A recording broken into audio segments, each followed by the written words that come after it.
Bienvenidos todos a mi podcast. Soy Marcos. Para los que llegan por primera vez, aquí solemos darle vueltas al comportamiento humano, a cómo vivimos y cómo ser mejores personas. Pero hoy quiero abrir un capítulo especial.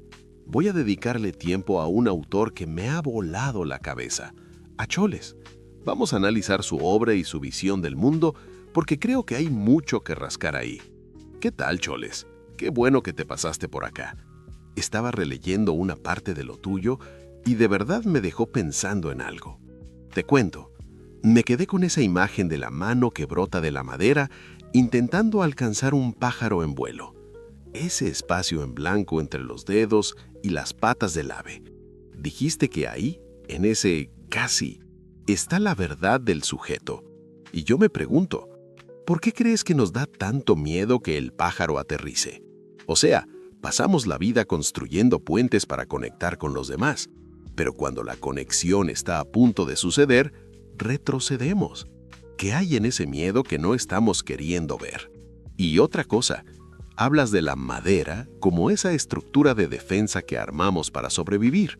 Todos tenemos esa coraza, ¿no? Pero aquí va mi duda honesta. Si la madera nos protege, ¿cuándo se convierte en una jaula?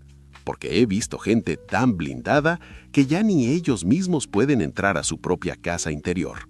¿Cómo sabe uno cuándo está protegiendo su esencia y cuándo solo está escondiéndose de vivir? Cuéntame, Choles. Empecemos por ahí. Hola, muy buenas, Marcos. Primero que todo, te agradezco por la bienvenida y también a los oyentes, gracias por este espacio que me están brindando.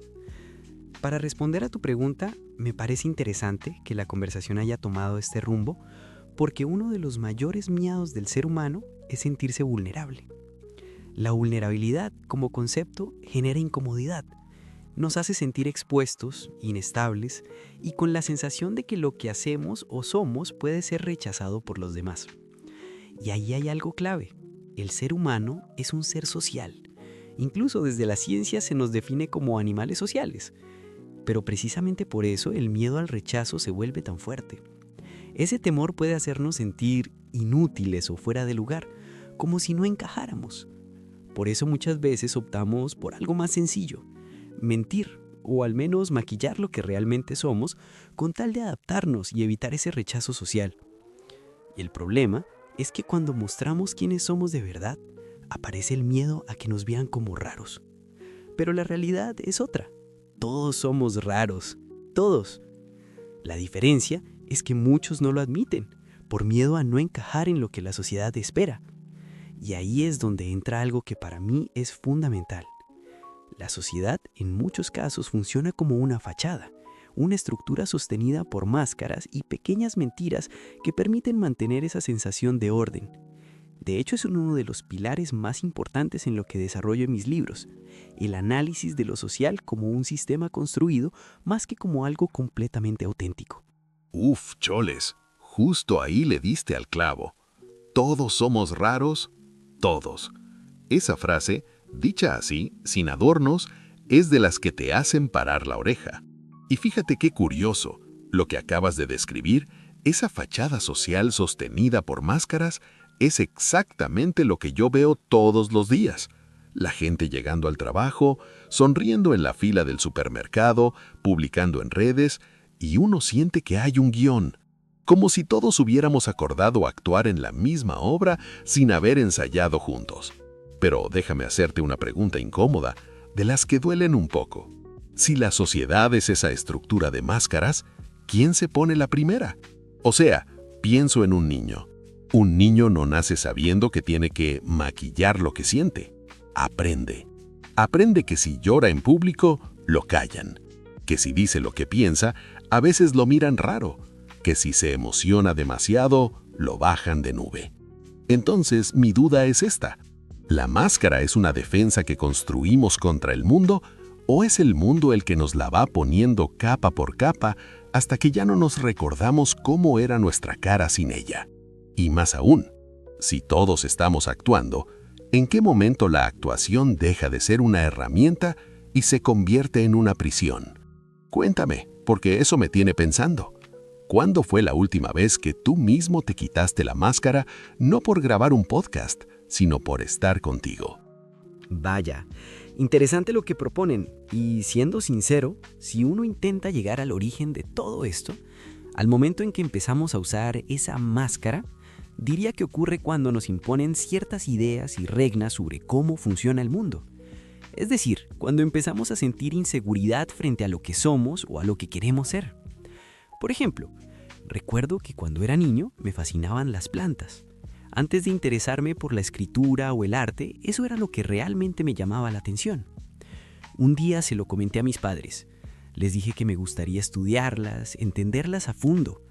Pero la respuesta que recibí fue una crítica que siendo niño me marcó bastante. Me dijeron que para qué iba a estudiar plantas, que ya todo estaba estudiado y que sería una pérdida de tiempo. Ese tipo de cosas, aunque parezcan pequeñas, dejan huella. Después, con el tiempo, también me interesó mucho por la informática. De hecho, sigue siendo algo que quiero estudiar en la universidad. Pero en medio de ese proceso encontré en la escritura una forma de expresar lo que siento. Y ahí es donde empieza el problema para muchas personas. Cuando no saben lo que sienten o lo que realmente quieren porque han crecido dentro de límites impuestos, ya sea por los padres, la sociedad, los amigos o incluso lo que ven en redes. Poco a poco uno se va perdiendo. Y cuando llega a ese punto en el que ya no sabe lo que siente, aparece algo que yo llamo detonancia existencial o detune. Es esa etapa en la que hay una contradicción fuerte entre lo que uno es internamente y lo que muestra hacia afuera. Hay una distancia grande entre ambas cosas. Esa fricción constante es la que empieza a desgastar a la persona. Y cuando esa distancia se mantiene en el tiempo, puede terminar en una depresión existencial. Por eso, la detonancia no es la depresión en sí, sino más bien el paso previo. Es esa transición en la que uno empieza a dudar de quién realmente es, de lo que quiere y de lo que está mostrando al mundo. Uf, choles, justo ahí es donde duele de verdad.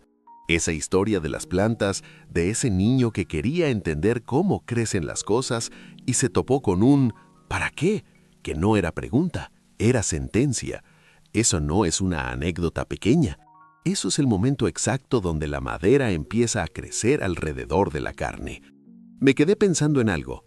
Cuando tus padres te dijeron eso, ¿qué fue lo que realmente se rompió? ¿Fue tu interés por las plantas o fue algo más profundo? La confianza en que lo que tú sentías como válido realmente lo era. Porque fíjate qué cruel es el mecanismo. No te prohibieron estudiar plantas, te hicieron dudar de que tu deseo tuviera valor. Y esa duda, choles, esa es la semilla de la máscara. No es que te obliguen a ser otro, es que te convencen de que el otro que eres no merece espacio. Y luego me cuentas que encontraste en la escritura una forma de expresar lo que sientes. Ahí hay algo poderoso. Cuando el camino principal se cierra, la carne busca grietas por donde brotar.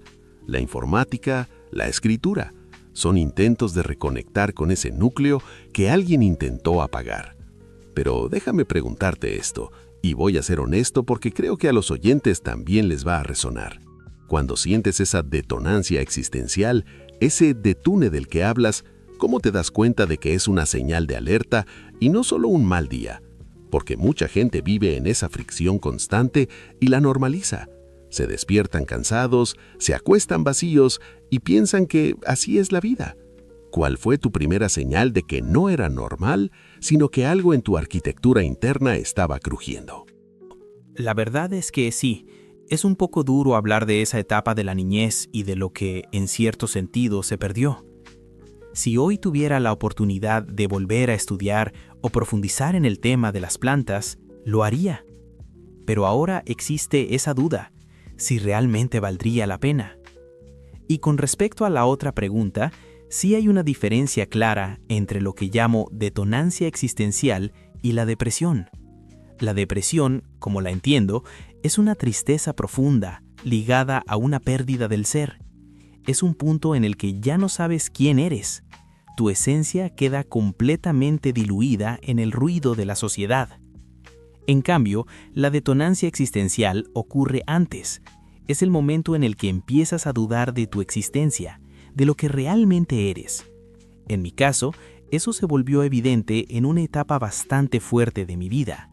Mi padre había fallecido y casi al mismo tiempo pasé por una ruptura amorosa. Fue en ese contexto donde empecé a escribir más. Cuentos cortos, poemas, una forma de procesar todo lo que estaba pasando. Pero también fue el momento en el que comenzaron las dudas. Dudas sobre lo que quería estudiar, sobre si realmente la informática era lo mío, o si eso me iba a dar algún tipo de propósito o impacto real. Y viéndolo en retrospectiva, creo que uno de los errores más grandes que cometí fue ese: intentar encontrar un propósito afuera, en lugar de construirlo desde adentro. Uf, Choles, gracias por soltar eso. De verdad, porque ahí, en esa honestidad, es donde tu teoría deja de ser texto y se convierte en carne. Me quedé con esa imagen. Tú escribiendo cuentos y poemas, no por vocación literaria, sino como un mecanismo de supervivencia, como si las palabras fueran la única forma de sostener algo que se estaba cayendo a pedazos por dentro. Y esa distinción que acabas de hacer entre detonancia y depresión es brutalmente clara. La detonancia es el crujido antes del colapso, es el momento en que el espejo se empaña, pero todavía puedes ver algo. La depresión es cuando el espejo se rompe y ya no te reconoces. Ahora, déjame hacerte esta pregunta, porque creo que toca el nervio de lo que acabas de compartir. Dices que tu error fue buscar el propósito afuera. Pero, Choles, ¿cómo se hace lo otro? ¿Cómo se construye desde adentro cuando lo de adentro está en llamas? Porque en esa etapa que describes, con el duelo, con la duda, con el ruido de ¿y ahora qué? ¿Qué fue lo primero que te dijiste a ti mismo que te ayudó a no perderte del todo? ¿Fue una frase? ¿Una decisión pequeña? ¿O fue simplemente aguantar el silencio hasta que algo empezó a tener sentido? Cuéntame, porque creo que ahí está la clave que mucha gente necesita escuchar. Es decir, muchas personas le tienen miedo a estar solas y a enfrentarse a lo que realmente piensan o sienten sobre su vida. No desde un punto de vista narcisista o egocéntrico, sino desde el miedo a descubrir que no son lo que muestran, que no representan realmente lo que proyectan. Y ese es el verdadero problema, enfrentarse a esa diferencia. Porque muchas veces las personas proyectan seguridad o vulnerabilidad o sensibilidad, pero no necesariamente porque eso sea lo que son, sino porque es lo que han aprendido a mostrar. Algo que en muchos casos aceptaron por imposición. Porque una cosa es que te digan cómo debería ser y otra muy distinta es que tú decidas asumirlo. Cuando uno se queda solo y empieza a pensar en todo esto, llega un punto en el que toma decisiones.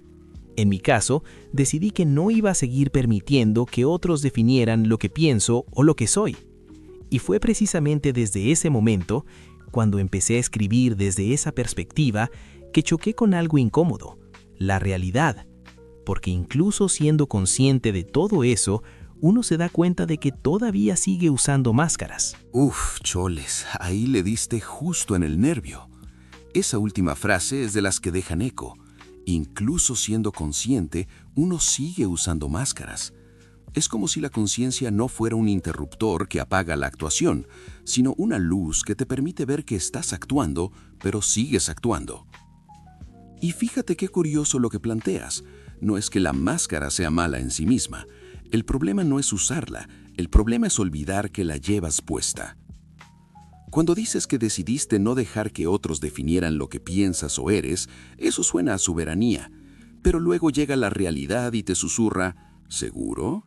Y te das cuenta de que incluso en tu rechazo a las imposiciones, quizá hay una nueva máscara, la del rebelde, la del auténtico, la del que ya despertó. No lo digo para invalidar tu decisión, al contrario, me parece valiente. Pero pregunto, ¿cómo distingues tú en el día a día cuando estás eligiendo conscientemente una máscara porque te sirve y cuando la máscara te está eligiendo a ti sin que te des cuenta? Porque si el autoengaño es sofisticado, puede disfrazarse de lucidez. Y eso, Choles, es incómodo de admitir. Pero también es liberador porque al menos sabes que estás buscando de verdad. Cuéntame, En ese choque con la realidad que mencionas, ¿qué fue lo primero que te hizo decir, ok, esto no soy yo, esto es una capa? ¿Fue una palabra, un silencio, una reacción que te sorprendió? ¿Cómo se da uno cuenta de esa máscara? Incluso cuando cree que tiene claridad sobre sí mismo. Para mí, la respuesta es sencilla. Lo social. Esa palabra resume gran parte del problema, porque en el momento en que dejamos de estar solos y pasamos a interactuar con otros, algo cambia. No necesariamente porque seamos hipócritas, sino porque empezamos a adaptarnos. Y aquí hago una distinción importante. Para mí, la hipocresía no es lo mismo que usar una máscara. La hipocresía implica cierto nivel de malicia, incluso de ego, una intención de engañar.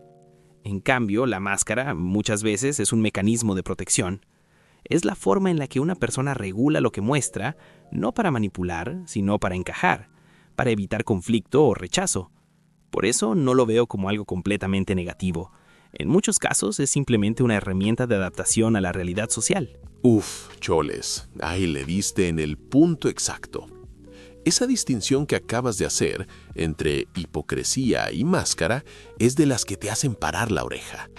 Porque sí, tenemos la tendencia a juzgar con la misma vara el no ser auténtico y el protegerse, como si fueran lo mismo, pero no lo son. La hipocresía, como bien dices, tiene una intención: manipular, sacar ventaja, quedar bien a costa de la verdad. Es activa, es calculada. La máscara, en cambio, esa es más triste, más humana. No nace del deseo de engañar, sino del miedo a ser malinterpretado, a ser rechazado, a no encajar. Es un reflejo, no una estrategia. Y ahí está lo incómodo, que muchas veces ni siquiera nos damos cuenta de cuándo estamos usando una y cuándo la otra. Me quedé pensando en algo que dijiste: lo social. Esa palabra que lo resume todo y a la vez no explica nada. Porque a ver si te entendí bien. Estás diciendo que la máscara no es algo que nos ponemos conscientemente, sino que el entorno nos va moldeando capa por capa sin que nos demos cuenta. O sea, la máscara no es una decisión, ¿es una adaptación? Si es así, entonces tengo una pregunta que me da vueltas. Si la máscara es un mecanismo de protección que se activa automáticamente en lo social, ¿cómo sabe uno cuando esa protección se está volviendo una prisión? Porque he visto gente que lleva tanto tiempo adaptándose, regulando, encajando, que ya ni recuerdan cómo era su cara sin el filtro. Y no por malicia, no por hipocresía, simplemente porque el entorno se lo pidió y ellos obedecieron. ¿En qué momento la adaptación deja de ser una herramienta y se convierte en una pérdida de uno mismo? Cuéntame, porque creo que ahí está la frontera que muchos cruzamos sin darnos cuenta. Bueno, retomando la pregunta, uno se da cuenta de cuánto tiempo ha vivido con esa máscara, incluso cuando cree que tiene claridad sobre sí mismo, cuando empieza a tenerle miedo a la soledad. Es decir, cuando evita pasar tiempo consigo mismo, porque es en esos momentos de silencio donde aparecen las preguntas incómodas. Si actué bien en el trabajo, si dije lo correcto en una reunión familiar, si fui muy duro con mis hijos o injusto con un amigo. Y el problema no es que esas preguntas aparezcan, sino lo que hacemos con ellas. Cuando intentamos esquivarlas constantemente, ya sea con el celular, viendo una película, escuchando música o cualquier otra distracción, en realidad estamos evadiendo enfrentarnos a nosotros mismos. Estamos evadiendo esas preguntas que, aunque incomoden, son las que realmente nos ayudan a definir quiénes somos. Uf, Choles, ahí le diste justo en el hueso. Esa frase, el problema no es que las preguntas aparezcan, sino lo que hacemos con ellas, es de las que te quedan sonando en la cabeza mucho después de apagar el micrófono. Y fíjate qué curioso, justo ahora mientras te escucho, me vino a la mente una escena tonta. Hace unos días, en el metro, vi a un tipo que no paraba de escrolear en el celular. Ni un segundo de pausa. Ni siquiera cuando el tren se detuvo y hubo ese silencio raro que siempre cae entre estaciones. Y yo pensé, ¿qué estará evitando escuchar? No lo juzgué, ¿eh? Más bien me reconocí, porque yo también he sido ese tipo. Entonces, si te entiendo bien, el miedo a la soledad no es miedo al vacío, Es miedo al eco. Es miedo a que, cuando por fin se apaga el ruido, la única voz que queda es la que hemos estado ignorando. Pero déjame preguntarte esto, y voy a ser honesto porque creo que a los oyentes también les va a resonar. Cuando esas preguntas incómodas por fin te alcanzan, en el silencio, en la madrugada, en ese momento en que el celular ya no distrae, ¿qué es lo primero que deberíamos hacer con ellas? ¿Dejarlas que nos incomoden? ¿Escribirlas? ¿O hay un primer paso que nos permita transformar esa incomodidad en algo constructivo, sin caer en la trampa de juzgarnos con dureza? Porque seamos sinceros, muchos de nosotros ya sabemos que huimos. Lo que nos falta es saber qué hacer cuando por fin nos detenemos.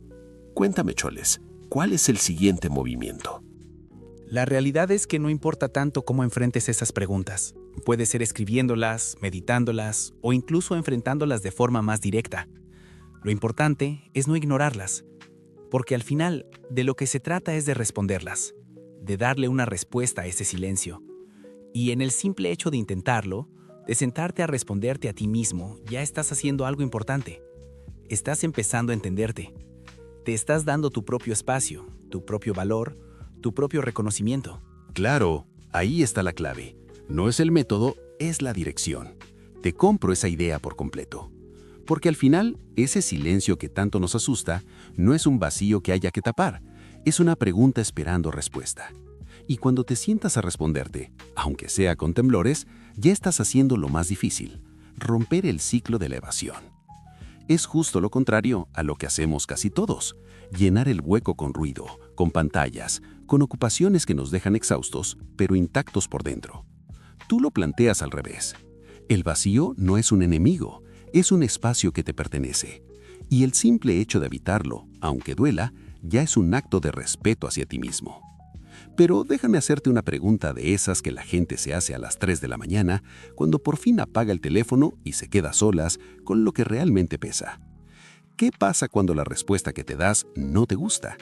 O cuando al mirarte sin filtros te das cuenta de que lo que creías que eras ya no encaja con la vida que estás viviendo. Porque ahí es donde muchos se quiebran, no en la pregunta, sino en la respuesta. ¿Cómo evitas que ese reconocimiento se convierta en un juicio? ¿Cómo te respondes sin castigarte, sin caer en ese autodesprecio que, irónicamente, es otra forma de esconderse? Bueno, para ir finalizando, hay algo importante que aclarar. Cuando una persona siente que se está traicionando a sí misma, que se está despreciando, ya estamos hablando de algo más profundo. Ahí no basta solo con reflexión personal. Es un tema que entra en el terreno psicológico. Y siendo honesto, eso ya no es algo a lo que yo pueda darle una respuesta definitiva. No soy psicólogo, solo alguien que ha explorado estas ideas desde una perspectiva personal y observadora. Por eso, en ese punto, lo más recomendable es buscar ayuda profesional, porque hay procesos que necesitan algo más que introspección. Necesitan acompañamiento. Choles, justo ahí es donde la conversación se pone real. Esa aclaración que acabas de hacer no es un pero al final del episodio, es quizás la parte más importante de todo lo que hemos hablado. Porque fíjate, hemos pasado toda la charla analizando, desmontando, cuestionando, pero hay un momento en que el análisis tiene que cederle el paso al cuidado. Y tú lo acabas de decir con una honestidad brutal. Hay fronteras que no se cruzan con buenas intenciones y una libreta de apuntes. Eso no es debilidad, es responsabilidad. Reconocer que hay heridas que necesitan manos entrenadas, que hay dolores que no se resuelven con una metáfora bonita, ni con un marco teórico bien armado, eso no resta valor a todo lo que hemos construido aquí. Al contrario, le da peso, le da humanidad.